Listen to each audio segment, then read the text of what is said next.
그러면 저희 제3부를 식품 원료 생산 기술이라는 주제로 하도록 하겠습니다. 두 분이 발표자께서 발표를 이어나가 주실 텐데요. 크리스틴 리윙턴 PIP 인터내셔널 대표님께서 캐나다의 식물성 단백질 생산을 위한 농업기술 혁신 사례에 대해서 발표해 주시겠습니다. 캐나다에서 오신 발표자분을 큰 박수로 맞이해 주시기 바랍니다.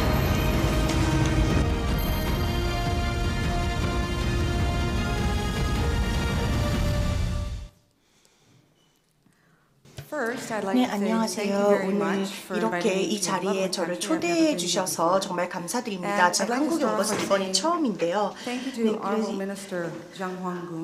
정황균 농수산 부서 회원님께 감사드리고요.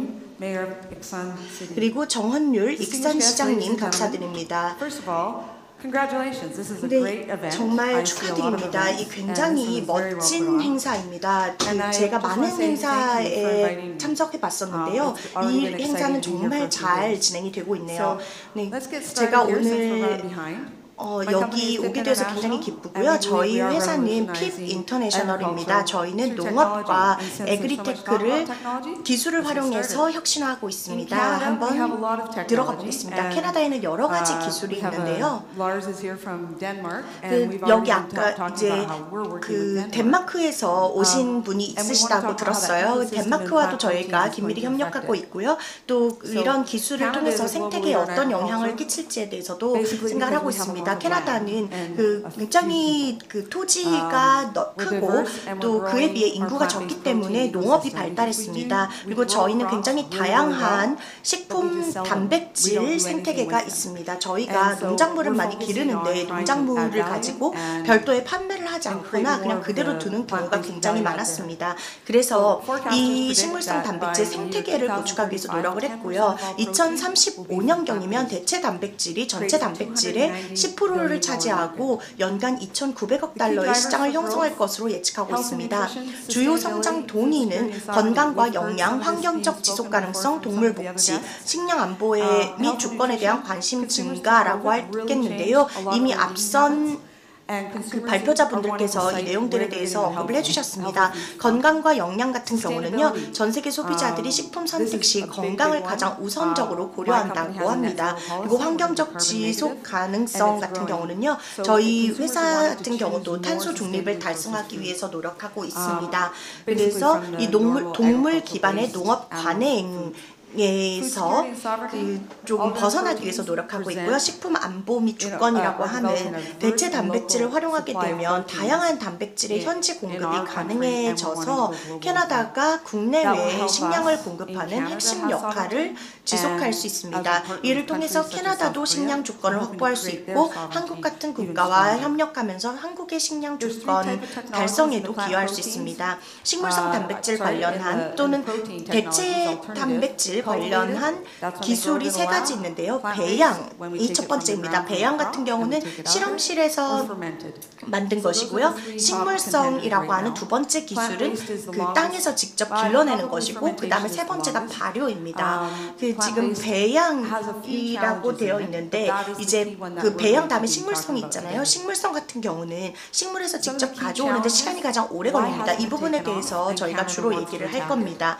그래서 이 캐나다가 왜 여러 가지 어려움들을 해소하기 위해서 노력하는가, 이 세 가지 어려움, 도전 과제가 있는데요. 품질, 생산, 가격입니다. 일단 품질 같은 경우는 맛이 좋아야 됩니다. 맛이 좋지 않으면 일단은 소비자들이 시도를 하거나 계속해서 먹지 않거든요. 실제로 식물성 단백질 중 75%가 시장에서 실패했습니다. 맛이 없어서요. 그리고 또 생산 역량 같은 경우는 수요를 충족하기 위해서 확장성이 필요합니다. 저희가 거의 1억 2천만 톤의 작물들이 매년 자라고 있는데요. 그 작물들 중 대다수가 캐나다 내부가 아닌 국외에서 소비됩니다. 그리고 가격 측면이 있는데요. 우리가 이제 식당에 가서 버거를 살 때 거의 한 $6 정도 를 내면 되는데 식물성 버거 같은 경우는 $14 정도의 비용이 발생합니다. 그러다 보니 가격이 비싸서 사람들이 선택하지 않는 경우도 많습니다. 그래서 여기에 대한 캐나다의 해결책은 무엇인가? 저희는 말씀드렸다시피 농업 능력이 굉장히 뛰어납니다. 인구는 적고 작물은 많거든요. 그리고 또 두 번째 R&D 전문 지식이 굉장히 많습니다. 저희가 그 밴쿠버에서부터 해안에서 해안으로 많이 이제 제공을 하는데요. 저희가 전 세계 곡창지대이기도 하고요. 또 각종 연구기관, 정부 기구들과 긴밀히 협력하면서 R&D 능력을 많이 길렀습니다. 그리고 세 번째, 정부의 지원. 그 한국 정부가 이 푸드 센터를, 이 클러스터를 구축하기 위해서 굉장히 많은 지원을 하신 것 같아서 인상 깊었습니다. 근데 저희도 그 제가 거주하는 지역에 120개의 식품 가공 시설이 있습니다. 그래서 정부가 캐나다 같은 경우도 정부가 그 대체 단백질 생산과 개발을 위해서 많은 지원을 하고 있습니다.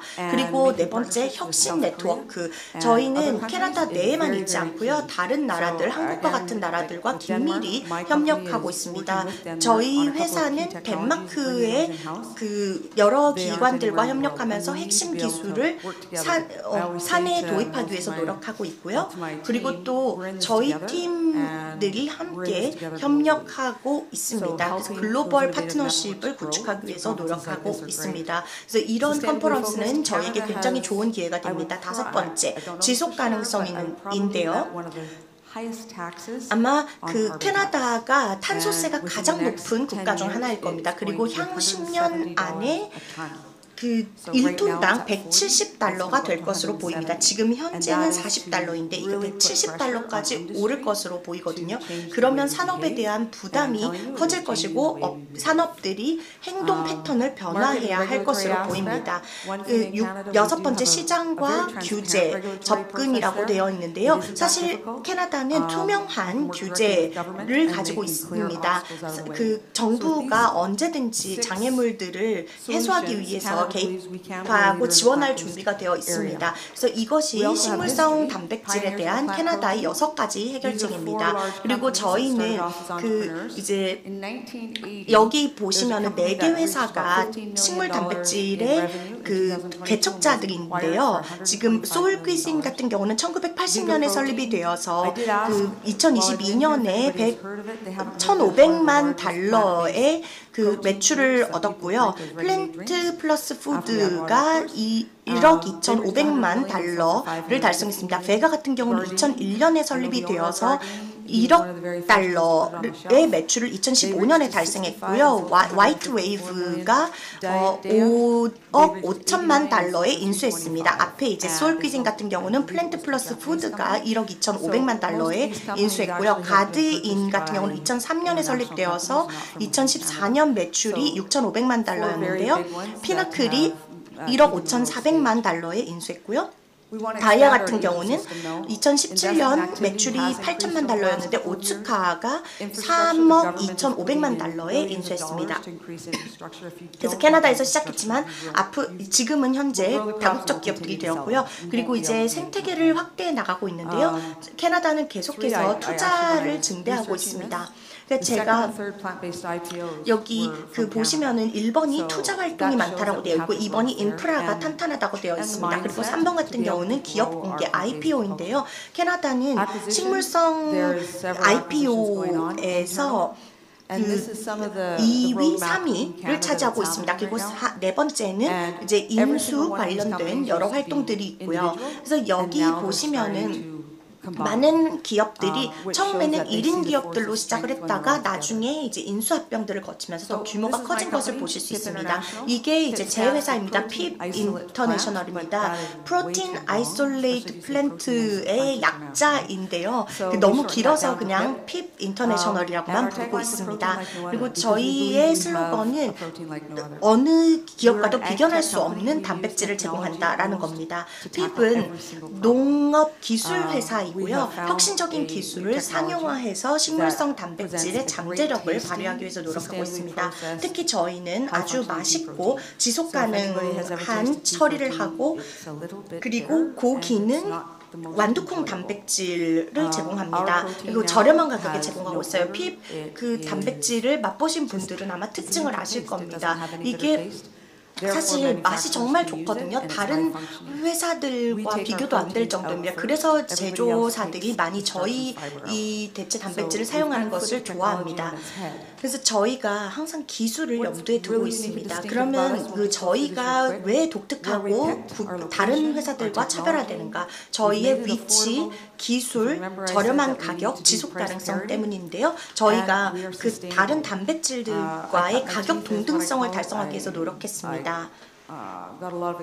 그리고 제가 그 펩시컬 프루트에서 많은 그 경험을 쌓았고요. 그쪽에서 이제 그 탄소 중립, 그 탄소 배출량을 0으로 만들겠다는 그 목표에서 저도 많은 것을 배웠습니다. 그래서 그 초기부터 탄소 중립을 달성하겠다라는 것이 저의 목표입니다.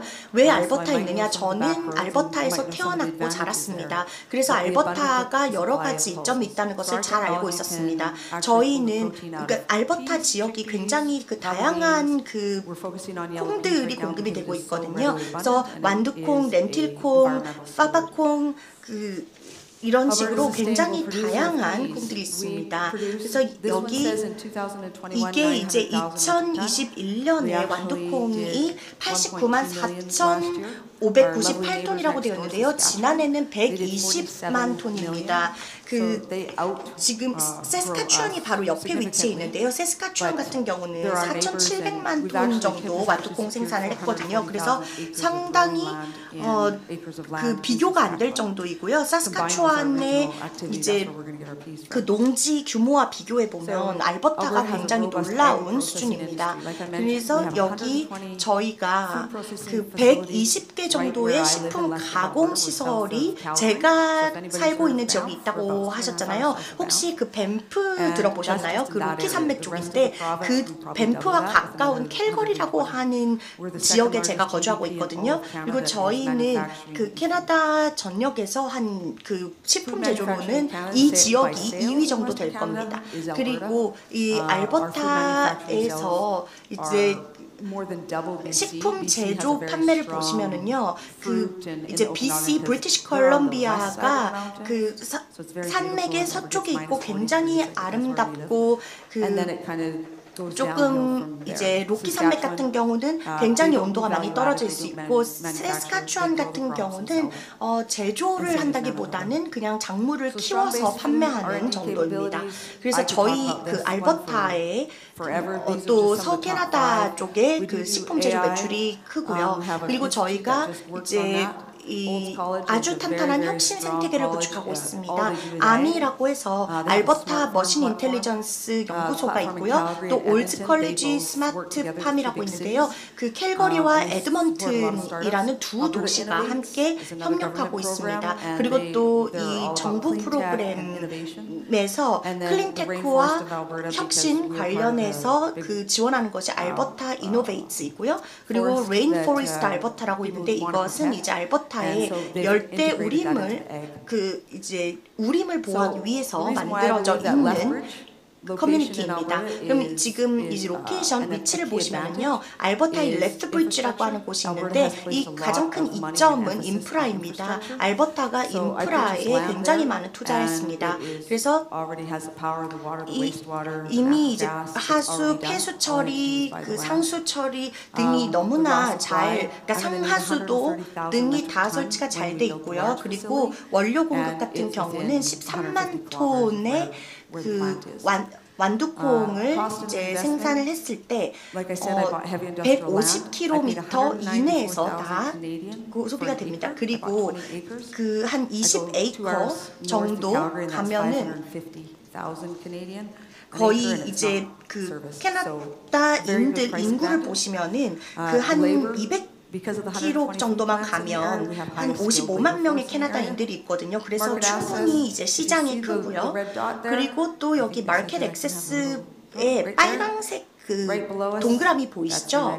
여기를 보시면은 이쪽이 이제 미국입니다. 그래서 그 미국과의 국경까지 45분 정도가 걸리거든요. 그리고 서쪽으로 더 가면은 밴쿠버를 지나갑니다. 그렇기 때문에 그 항구까지 도달하기가 굉장히 쉽습니다. 혁신환경, 알버타는 그 혁신 선두주자입니다. 정부 지원도 많이 받고 있고요. 그리고 또 이제 누가 그 혁신의 선두주자냐를 고르면 보통 알버타가 거론됩니다. 핍의 기술에 대해서는 제가 이미 어느 정도 말씀을 드렸는데 2019년에 랩스케일을 프랑스에서 설치를 했습니다. 이건 상용화가 되진 않았습니다. 그래서 사람들이 이제 아무도 지원하는 사람들이 없어서 제가 했고요. 그리고 제가 계획했던 것보다 조금 더 어려움들이 있었지만요. 2021년에 제가 그 아주 오래된 양조장을 수입을 했고 이게 그러니까 구입을 했고요. 그 여기서 이제 그 여러 기술 개발을 하고 있습니다. 몇 가지 이제 혁신 기술들을 저희가 접목했고요. 이 시설을 개선하고 싶어서 지금은 가동을 하고 있지 않은데 그 이제 산업화를 위해서 규모를 더 키우기 위해서 12만 6천 메트릭톤의 완두콩을 생산하기 노력하고 있고 지금 저희가 이미 탄소 중립을 달성했다고 말씀드렸고요. 그리고 이 시설 규모만 보시면 굉장히 큰 것을 아실 수 있습니다. 기술 솔루션 같은 경우는요. 그 이제 좀 포괄적이고 큰 기술 솔루션도 필요하지만 소규모 기술 솔루션도 필요합니다. 아까 말씀드렸듯이 품질, 생산, 가격 세 가지의 문제를 해결해야 하고요. 그래서 저희가 핍 단백질을 좀 맛있게 제공을 해서 저희가 왜 퍼지도 있고 아이스크림, 빵 등 여러 가지를 제공합니다. 또 한국에는 지난해 11월에 진출했는데요. 핍 단백질 피자 도우를 만들었습니다. 그래서 피자를 오븐에 구울 때 그 피자 도우가 저희 핍 단백질을 사용하는 곳이 있습니다. 그래서 이것 같은 경우는 저희가 맛 테스트를 진행했고요. 네, 그리고 생산 같은 경우는 수요를 충족하기 위해서 확장성이 중요한데요. 제가 말씀드렸다시피 아까 랩부터 시작해서 그 다음에 이제 공장, 그 산업화된 규모로 점차 확장된 것을 보실 수 있었죠. 그리고 가격 같은 경우는 기존의 선택권들과 가격이 비슷해야 한다라고 했는데 여기는 제가 그 정말로 이걸 중요하게 생각하는 부분입니다. 대부분 이제 이게 개발에 너무 비용이 많이 들어서 가격을 낮출 수가 없다라고 하는데 그 보통 이제 핍 단백질을 그 1kg를 생산할 때 중국에서 만들지 않는다면은 이제 $5 정도가 들어가는데 저희는 사실 그 혁신 기술을 사용하여서 이 가격을 들어가는 원가를 낮출 수 있었기 때문에 가격도 조금 더 낮출 수 있었습니다. 네, 그리고 그 저희가 아까 이제 맛과 질감 관련해서 테스트를 했다고 말씀드렸고 기능성 식품도 개발하고 있거든요. 이전 기술 같은 경우는 일단은 그 공콩에서 완두콩에서 녹말을 제거하는데요. 그렇게 되면 단백질이 파괴됩니다. 이게 이제 더 써지고 그 산화되고 되는 경우가 많습니다. 그 저희 같은 경우는 그 이게 핑퐁 그 탁구공이냐 아니면은 그 골프공이냐로 비교를 하거든요. 그러니까 이제 혹시 공에 흠이 하나씩 생길 때마다 이 단백질이 파괴된다고 보시면 됩니다. 그런 식의 비교라고 생각하시면 됩니다. 그리고 이제 영양 같은 경우는 보통은 이제 콩이 아미노산 함량이 굉장히 높거든요. 미국 같은 경우는 그 식사에 이런 이제 대체 단백질이나 콩 단백질을 많이 포함하고 있습니다. 이것도 굉장히 기대가 많이 되는 부분입니다. 그럼 이제 용이성으로 가면은 여기 사진이 나와 있고요. 그리고 여기 왼쪽에 AB 그 다음에 그 핍 제품이 있는데요. AB는 지금 업계 선두주자 두 곳이고요. 그리고 이 저희 마크가 있는 게 핍 단백질인데요. 이게 보시면은 저희 것은 분리가 안 되죠. 다른 두 업체 것은 이 그 용액과 단백질 분리된 것을 보실 수 있으실 겁니다. 그래서 여기 왜냐면은 보통 설탕이나 탄수화물 함량이 높기 때문이고요. 그 유제품을 이제 그 함량 때문인데요. 그러니까 저희 같은 경우는 이게 지금 분리가 안 되어 있죠. 그리고 저희는 10% 함량이고 여기 그러니까 단백질 10%인데 보시면은 다른 제품들은 이렇게 잘 흐르지가 않죠. 좀 고체처럼 보이기도 하고. 그런데 저희 제품은 굉장히 액체 느낌이 강한 것을 보실 수가 있습니다. 이게 저희의 제품이 제공하는 이점입니다. 그리고 그 저렴한 가격. 이런 이점에 대해서는 저희가 굉장히 자부심을 느낍니다. 저희가 전 세계 다양한 산업이 사용하는 기술들을 활용하고 있습니다. 저희는 제약산업의 기술도 활용하고 있습니다. 이건 덴마크에서 적용을 했고요. 가지고 왔고요. 그래서 거의 한 450만 달러 정도를 연간 절약하고 있습니다. 그리고 운영 비용도 낮출 수 있었는데요. 저희가 친환경 열 전기 전력을 활용을 해서요. 태양광, 풍력 등을 활용을 해서 이걸 그 배터리를 충전을 하고 13시간 정도 사용을 합니다. 그리고 뜨거운 물을 사용해서 방전을 시킬 수 있고요. 그래서 이것 같은 경우는 친환경 풍력과 태양열을 활용해서 탄소 중립을 달성한 겁니다.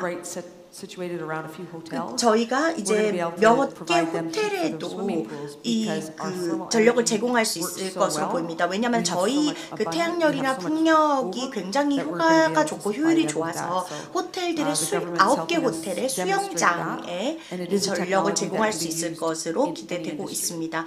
정부에서도 굉장히 저희 기술을 높게 평가를 했습니다.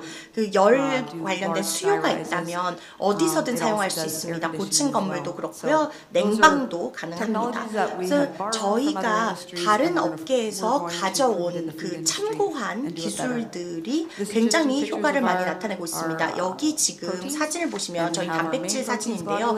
메인 그 단백질이 글로불린과 알부민인데 굉장히 독특합니다. 그 알부민은 화장품에도 사용되는 단백질입니다. 그 몇 주 전에 이제 샘플이 있었고 한국에도 들고 오려고 했었는데 사실 그 식품에서보다 화장품에서 굉장히 많은 관심들을 보이시더라고요. 네, 그러면 이제 청정 기술 혁신 디자인으로 돌아가 보면은요, 온사이트 그 사업장 자체에는 태양열이 있습니다. 이게 어떤 업체들은 그린워싱을 할 수도 있어요. 그러니까 해상 풍력을 어디선가 구매해 와서 크레딧으로 이제 친환경이다라고 주장하는 경우도 있는데 저희 같은 경우는 아예 저희 사업장 자체에서 태양열과 풍력을 활용하고 있습니다. 그래서 저희가 그 작은 터빈으로 7kW의 풍력을 발전시키는데요. 그리고 또 15개의 태양광 패널이 있습니다. 이를 통해서 저희 제품의 가격을 굉장히 많이 낮출 수 있었고 이를 통해서 다른 기존 제품들과 가격 동등성을 달성할 수 있었습니다. 그리고 6번째 지금 보시면은 물 생태계가 있는데요. 저희가 단순히 그냥 친환경 발전을 통해서 그 전력만 확보한다고 되는 것이 아니라 제품 자체를 바꿔야 합니다. 그래서 저희는 물 사용량이 3분의 1입니다. 그렇게 애초에 디자인이 되어 있고요. 그래서 물과 자원에 대한 수요, 또 전력에 대한 수요 자체를 낮췄기 때문에 저희 제품이 혁신적이라고 할 수 있습니다. 보시면은 저희가 절차와 제품 혁신을 도모한 것을 아실 수 있죠. 그리고 저희가 시장에 정말로 청정, 탄소 중립, 대체 단백질을 제공하고 있다는 것을 아실 수 있습니다. 네, 혹시 질문 있으시면 저에게 이 연락처들로 연락해 주시기 바랍니다. 팸플릿 참고해 주세요. 감사합니다. 네, 감사합니다. 발표 감사합니다. 크리스틴 핍 인터내셔널 대표님, 굉장히 자세하게 혁신적인 기술의 적용에 대해서 말씀해 주셔서 감사합니다. 그렇다면 다음 강연은 CJ 제1재단의 정지원 부장님께서 발표해 주실 예정입니다. 주제는 식품 가공을 위한 원료 개발입니다. 그러면 큰 박수 부탁드립니다.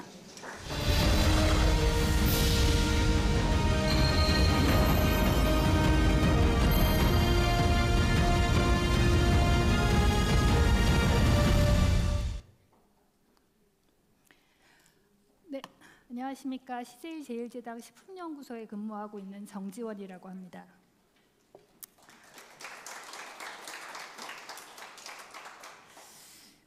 제가 측면이라서 잘 안 보이는데 글로벌 이코노믹 포럼이라고 하는 곳에서 매년 그 세계의 글로벌 리스크 보고서라고 하는 것을 발표를 하고 있습니다. 그래서 제가 이번 컨퍼런스 전에 2023년도 보고서를 한번 찾아봐 봤습니다. 그러니까 보시면은 지금 보시는 것처럼 단기간으로는 2년 내, 장기간으로는 10년 내에 발생할 수 있는 리스크에 대한 것들이 보이는데 보시면은 대부분의 것들이 자연재해 또는 극단적인 기상현상 또는 기후변화 완화의 실패 등 환경과 관련된 부분들이 절반 이상을 차지하고 있고 또 굉장히 상위에 랭크되어 있는 것을 알 수 있습니다.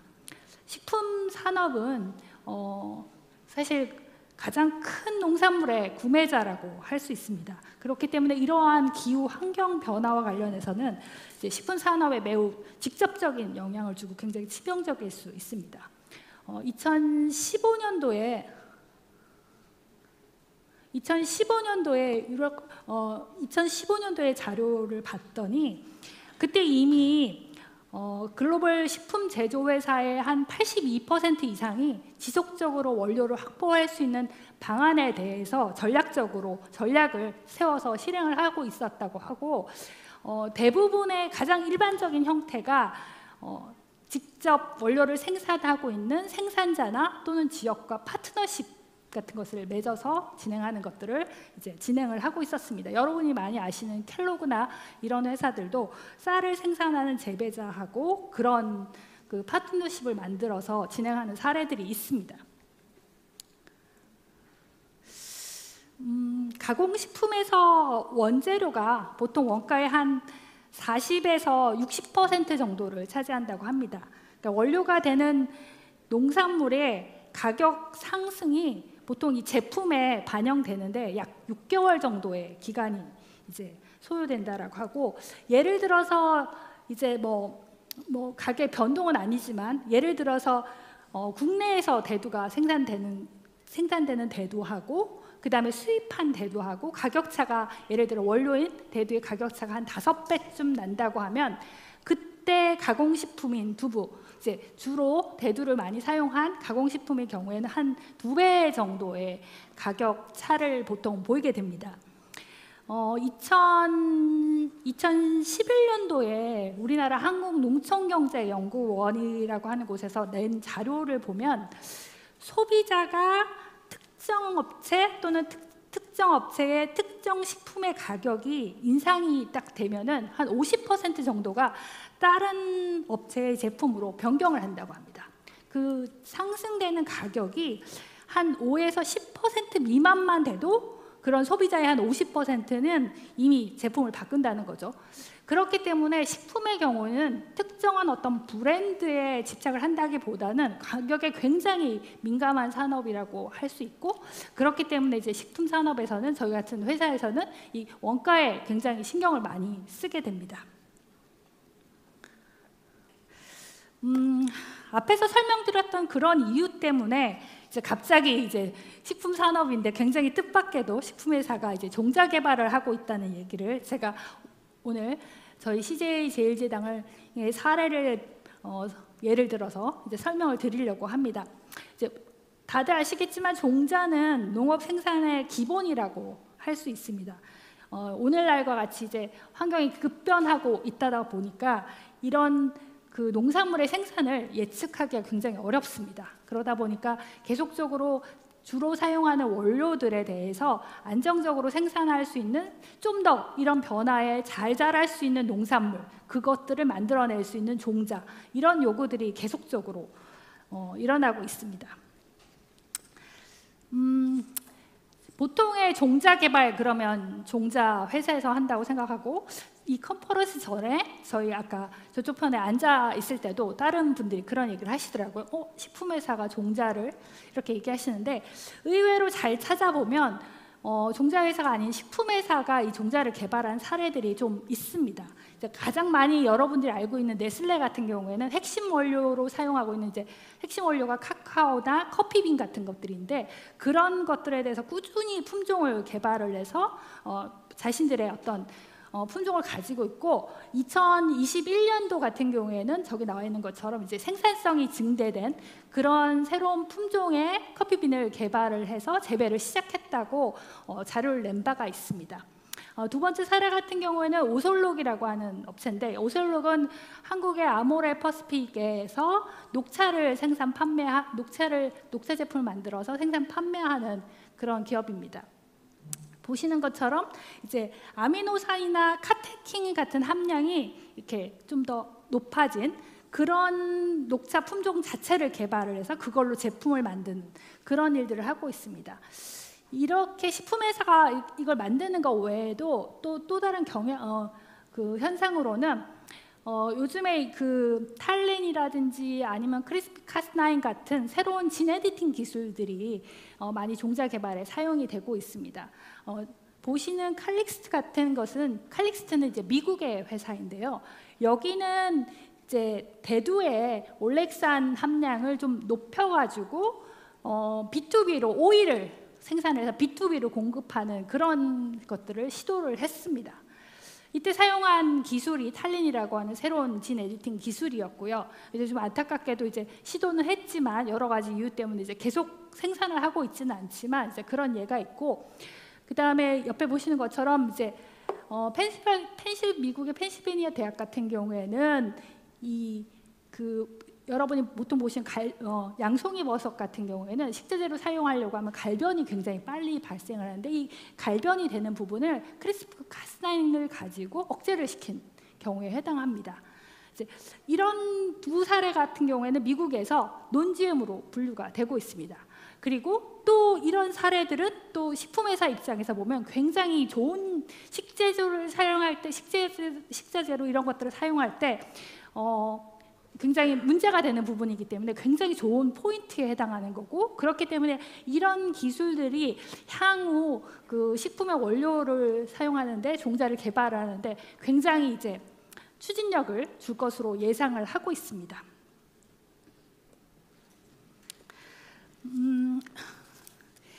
그 새로운 종자를 식품회사가 갖는다라고 하는 것은 장기적으로는 안정적인 원료의 확보에 기여한다는 점이 있습니다. 이제 앞에서 설명드렸듯이. 하지만 이제 그거 외에도 사실 아주 직접적으로는 원가, 그 제품의 원가, 그 다음에 제품의 차별화, 이 두 가지에 사실은 가장 크게 영향을 줍니다. 특히 이제 가격과 관련 부분에 앞에도 설명드렸듯이 굉장히 민감하기 때문에 이런 종자 개발이 굉장히 필요로 하고 있습니다. 지금 화면에 보시는 이 품종은 저희가 한 4, 5년 정도 개발을 해서 현재 올해 이제 그 스케일업해서 재배 테스트를 하는 다수학 품종입니다. 기존에 사용하는 품종보다 한 20% 정도가 재배 생산성이 높아진 거죠. 이제 CJ는 이렇게 다수학 품종을 개발을 하면 생산을 하는 농민하고 CJ하고 그 증수된 만큼을 한 반반씩 쉐어하는 그런 상생 프로그램을 실천을 하고 있습니다. 그러면 이제 한 10% 정도가 CJ의 원가에 어떤 그 메리트를 준다라고 가정을 하고, 한 킬로그램당 한 몇십 원, 뭐 2, 30원 정도가 이 증수된 것으로 인해서 원가가 떨어진다고 생각하고, CJ가 저 원료를 1년에 적어도 한 5만 톤 정도를 쓴다고 생각을 해보십시오. 원가가 얼마나 원가 하락에 얼마나 크게 영향을 주는지를 아마 여러분들이 지금 쉽게 계산이 가능하실 거라고 생각합니다. 그래서 이런 작업들을 진행을 하고 있고요. 두 번째 보이는 거는 이제 흥미인데 이제 여러분들이 잘 아실지 모르겠지만 이제 흥미는 백미에 대비해서 굉장히 소규모밖에 사용하지 않고 그러다 보니 한국 내에서도 생산이 매우 작습니다. 그리고 생산도 작고 그러다 보니 유통도 일부의 그 상인들에 의해서만 되고 있고 그래서 가격이 보통 백미보다 한 4배 정도가 비싼 특성이 있습니다. 근데 그래서 그리고 또 이제 뭐 워낙에 소량 생산을 상대적으로 작게 생산되다 보니 저희 회사 입장에서는 안정적인 원료 공급에서도 항상 이슈가 되는 품목이기도 했습니다. 그래서 이제 저희가 저희의 어떤 품종을 개발을 하게 된 거고요. 지금 보시는 것처럼 새로 개발된 품종은 이제 CJN이라고 한 것이 새로운 품종인데 새로운 품종은 보시는 것처럼 이 이삭이 훨씬 더 기존의 것들보다 길다라고 하는 것을 알 수 있습니다. 그렇다 보니 그 속에 달려 있는 이제 종자에 해당 그 쌀알의 수가 훨씬 더 많고 또 무게도 무겁기 때문에 한 29% 정도가 증수가 됐습니다. 그리고 이제 그거보다도 더 중요한 사실은 이제 밑에 보시는 것처럼 이제 흥미의 색깔을 나타내는 부분이 안토시아닌인데 이 안토시아닌이 기존보다 새로운 품종에서 한 5배 정도가 높아졌고요. 이 5배 높아진 효과는 어디 나타나냐면 이걸로 밥을 했을 때 저희 햇반을 만들었을 때 같은 양을 집어넣은 경우인데도 이제 새로운 품종 같은 경우 안토시아닌이 훨씬 더 많이 나와서 소비자들이 더 좋아할 수 있는 어떤 그런 외관이 만들어졌습니다. 그렇기 때문에 이런 새로운 품종으로 개발돼서 얘는 뭐 증수뿐만 아니라 제품의 직접적인 어떤 품질 개선에도 차별화된 품질을 만들어내는 데도 기여를 했다고 할 수 있겠습니다. 세 번째는 이건 좀 개발된 지 오래된 것인데요. 이제 CJ제일제당은 콩나물을 이제 중소기업하고 상생 프로그램으로 만들어서 OEM을 통해서 생산을 해서 CJ제일제당이 판매하는 그런 형태입니다. 근데 당시 왜 이 품종을 개발을 하게 됐느냐면 뭐 앞에 발표하신 분은 캐나다에게 굉장히 그 넓은 토지를 보여주시긴 했지만 한국은 이제 그렇지 못합니다. 그러다 보니 이제 밭작물 같은 경우는 기계화도 되어 있지 않고 또 기계화하기 굉장히 어렵습니다. 특히나 이제 콩나물콩 같은 경우는 생산지가 주로 제주도인데 제주도에는 이제 돌 같은 것들이 많아서 기계화하기 어렵다 보니 주로 그 당시에 수확을 전부 이제 일일이 손으로 하는 그런 상황이었고 그 당시에 인건비가 계속적으로 올라가는 상황, 그 다음에 인력을 구하기 어려운 상황 때문에 그로 인해서 콩나물 콩의 원료가가 계속적으로 상승하고 있었던 겁니다. 그렇기 때문에 할 수 없이 이제 저희가 이제 저 품종을 개발을 하게 됐습니다. 그 품종을 개발할 때 첫 번째 목표는 얘가 조금 더 기계화가 잘 될 수 있도록 밑에 저 착톱고라고 부르는데 이 지상에서부터 꼬투리가 처음 맺히는 데까지 이 착격고를 좀 높이 해서 기계가 지나가면서 잘라도 그 손실되는 부분이 적게 하는 그 부분에 목표를 두고 개발을 했습니다. 그래서 기계화 수확을 해서 얘는 좀 시간이 많이 경과해서 2016년부터 저희 제품에 계속 사용을 하고 있고 현재는 뭐 엄청나게 많은 농가들이 500몇 농가가 지금 참여를 하고 있습니다. 이렇게 기계화 수확한 거에 다른 사례를 하나 보여주면 여러분이 알고 계시는 참깨가 있습니다. 참깨는 이제 한국에서는 주로 참기름으로 먹고요. 해외 같은 경우는 햄버거에 보면 이제 위에 올려져 있는 게 참깨입니다. 네, 그런데 이 참깨라고 하는 품목이 생각보다 그 가격 폭등이 연중 굉장히 심한 품종입니다. 굉장히 심하게 등락이 왔다 갔다 하는 품목인데 그리고 또 수확을 할 때 대부분 다 손으로 하고 있습니다. 국내도 그렇고 해외도 그렇고 다 수확을 합니다. 그 이유가 뭐냐면 잘 보이시는지 모르겠지만 저 상단에 있는 그 참깨 그 꼬투리 안에 이렇게 참깨들이 속에 들어가 있는데 요게 성숙이 되면은 사람이 살짝만 건들거나 아니면 세게 바람만 불어도 이 속의 것들이 딱 떨어져 나와서 흩어지게 됩니다. 그래서 손실이 발생을 하거든요. 그렇기 때문에 기계화를 할 수가 없었어요. 그래서 저희는 이 꼬투리 안에 참깨가 붙어 있는 그 부위, 이 붙어 있는 이 부위를 강력하게 만들 수 있는 그런 품종들을 스크리닝을 해가지고 교배를 해가지고 개발을 했고 2020년도에 호주에서 이제 기계화 테스트를 했었습니다. 뭐 지금은 아직은 상용화하고 있지는 않지만 그 기계화 테스트 결과를 봤을 때 한 28% 정도의 원가 절감이 가능한 상황으로 생각이 되고 있습니다. 그래서 이제 이런 것들을 계속 현장에서 적용하는 것들을 진행을 하고 있습니다. 뭐 이런 것뿐만 아니라 뭐 많이 쓰는 배추 같은 경우에 좀 더 뭔가 기능성이 강화되면 좋지 않을까, 그러면 제품의 퀄리티가 높아지지 않을까 해서 라이코펜이 축적되는 그런 품종을 이제 개발을 하기도 했고요. CJ가 이런 작업을 하는 것은 혼자 하는 것은 아닙니다. 여기 써져 있는 뭐 소비자, 그다음에 육종가, 그다음에 대학과 정부기관의 연구자들, 그다음에 이제 농민들, 이 모든 사람이 다 같이 어우러져서 앞에 보였던 사례들을 이루어낸 것입니다. 그 보통 일반적으로 품종을 개발하는 사람들은 이제 전문 종자회사나 브리더만이 이걸 할 수 있다고 생각했는데 제가 이 상황을 한 10여 년 정도 계속적으로 진행을 해봤더니 의외로 식품회사가 여기에 나열되어 있는 사람들하고 굉장히 접점이 많더라고요. 그러니까 다른 사람들보다. 그렇기 때문에 현장의 필요성, 그다음에 소비자가 무엇을 원하는지, 그다음에 여러 기관들이 연구와 관련돼서 어떤 것들을 진행을 하고 있는지, 이런 것들을 훨씬 더 식품회사가 더 접근을 잘해서 알 수 있었고, 그래서 오히려 식품회사가 품종 개발에 더 잘 할 수 있지 않을까, 이런 생각을 하게 되었습니다. 이 자리를 빌려서 마지막으로 이제 한마디만 더 드리고자 합니다.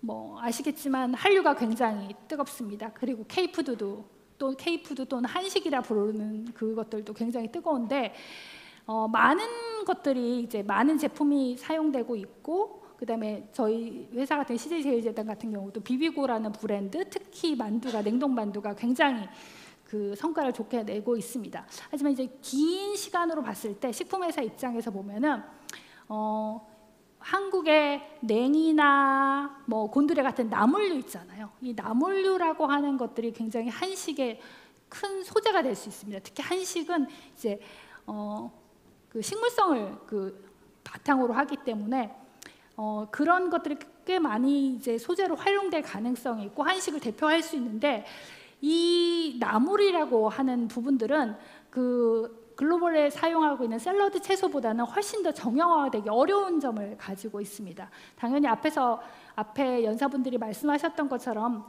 이물을 선별하기도 어렵고 그런 부분이 있기 때문에 이 가격이 계속 상승하고 또 이물 제거도 어려워서 계속 이것을 가공식품화 하는데 계속 실패하고 있습니다. 제대로 잘 못하고 있는 거죠. 그런 상황에 있습니다.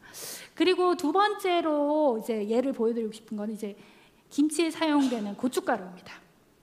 김치의 핵심적인 두 번째 원료라고 할 수 있는 게 고춧가루고, 이 고춧가루는 당연히 이제 고추를 생산해서 하는데, 이게 한국을 대표하는 김치임에도 불구하고 국내에 이 고추의 생산 자급률은 한 50% 정도가 안 됩니다. 이제 그러다 보니 이 두 가지, 이제 이거보다 더 많은 예가 있지만 제가 이제 두 가지 예만 보여주는데, 이 식품 산업이 앞으로 한식 세계화라고 하는 것에 발맞춰서 나아가려고 하면 이런 다양한 소재들이 꼭 사용되어야만 하는데, 지금 말씀드렸던 것처럼 이런 문제가 되어 있습니다. 이거는 지금 제가 이제까지 해왔던 것처럼 뭐 종자만을 개발을 해서 될 수 있는 일은 아니고, 오늘 마침 오신 많은 분들이 이런 부분들의 문제점을 인식을 하시고 한꺼번에 협력을 해서 이 문제를 풀어갈 수 있다면 참 좋을 것 같습니다. 네, 감사합니다. Thank you very much, Ms. 정지원. Thank you for 네, sharing your 정지원 knowledge 부장님, on leading the 정말로 research in the 감사합니다. 새로운 development 종자 of 개발 new 분야의 seed 연구를 varieties 이끌고 and 식품업계의 security 경쟁력을 and 확보하기 competitiveness of the 위해서 food 많은 industry 노력을 as well. 하고 And as we 계시는 did 것으로 before, we'll now 보입니다. open up the floor. 네, 이제 As you can see Q&A on the stage, we 시간입니다. are joined by 선거 two 발표를 presenters. 맡아주신 두 분의 If you have any question, 강연자분들을 please 무대 중앙에 let us know. 모시고 질문을 받도록 하겠습니다. Yes, please. 네, 질문 부탁드립니다. 예, 안녕하세요. 한국식품산업클러스터 선단 안에 있는 저 벤처기업의 주식회사 BNJ3의 김영주 대표라고 합니다. 만나서 반갑습니다. 식품의 지속 가능성을 위한 완두콩 단백질에 대한 혁신적인 사례에 대해서 정말 잘 들었습니다. 저 개인적으로는 완두콩 단백질과 메이플 시럽이 같이 만나면 참 맛있겠다는 상상도 한번 해봤습니다.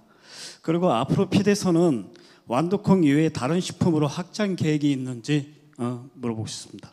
I think that question goes to Ms. Lewington, 네, so I would like to give you English 님께 interpretation. So innovative examples were really impressive 그 for our 식품의 audience. 지속 가능성을 And the 위해서 question is, 콩 does 단백질에 PEEP have 대한 혁신적인 any 사례에 대해 plans to 발표해 expand 주셨는데 to other 핍에서 foods 혹시 앞으로 콩 besides 이외에 beans? 다른 식품으로 확장하실 So 계획이 does it have 있으신가라는 Say 질문입니다. that again. Sorry. Any 네, plans to expand? Oh, absolutely. 네, So 그 다른 we look 식품으로 like we're going to be 확장할 able 계획이 to build 있느냐? 5 네, facilities 저희가 5개 globally in the world. 시설을 전 So we're calling 세계적으로 it 5 구축할 and 3 since we 계획입니다. were first on 그래서 up and running. 저희가 So we definitely 일단은 want to expand. 그 당연히 확장할 Thank you 계획은 very much for 있습니다. that 네, possibility. I 답변 hope 감사드립니다. that's enough for you. 네, 답변이 And 되셨길 if we 바라고요. have one more, I would like to have one more. 네, from 한 the 가지 floor. 더 질문을 플로어에서 받도록 하겠습니다. Yes, sir. 네, 안녕하세요. 농업회사 법인 주식회사 그린노드의 안태서라고 합니다. 예, 정재원 CHA 제일제당 부장님께 한번 질문을 드려볼 텐데요. 예, 식품회사 입장에서 이제 원료 종자에 관심 가져주시는 거 잘 들었습니다. 예, 그러면요, 이제 지역의 원료나 아니면 친환경 원료에 대하여 그리고 향후 트렌드나 전망에 대해서 어떻게 생각하시는지 여쭙고 싶습니다. 질문 감사합니다. 굉장히 어려운 질문을 주셨는데요. 이제 지금 친환경 같은 거 나오기 전에 그 전에는 유기농이었고 그 전에는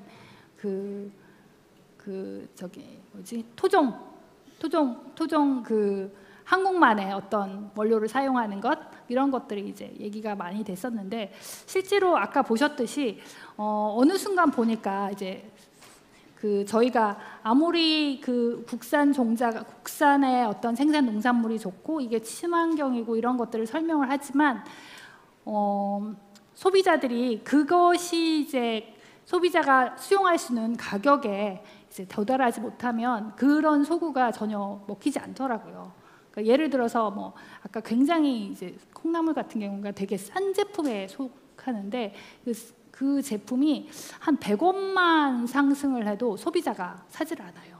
그 정도로 굉장히 민감합니다. 소비자들이 생각보다 이제 그렇기 때문에 뭐 저희도 친환경이나 뭐 이런 것들에 생산된 원료를 사용하면 당연히 좋은데 그거는 항상 전제 조건 이제 원가 부분과 관련해서도 좀 경쟁력이 있어야 되지 않을까 이런 말씀을 좀 드리고 싶고 향후와 관련돼서는 어쨌든 뭐 지금은 뭐 신토불이 이런 개념도 많이 없어진 것 같습니다. 굉장히 그 싼 원료로 싸게 만든 그 제품에 대해서 선호도가 워낙에 높기 때문에 뭐 글로벌리하게 지금 캐나다도 계시고 그런데 전부 글로벌하게 원료도 쓰고 뭐 그건 어쩔 수 없는 상황인 것 같고 뭐 그런 부분에서 또 아까 말씀드렸던 것처럼 한식과 관련해서 좀 더 어떤 그 프리미엄을 줄 수 있다거나 이런 부분은 계속 니즈가 있기 때문에 그런 부분에 조금 더 포커싱 해가지고 이제 하면 어떨까 생각을 하고 있습니다.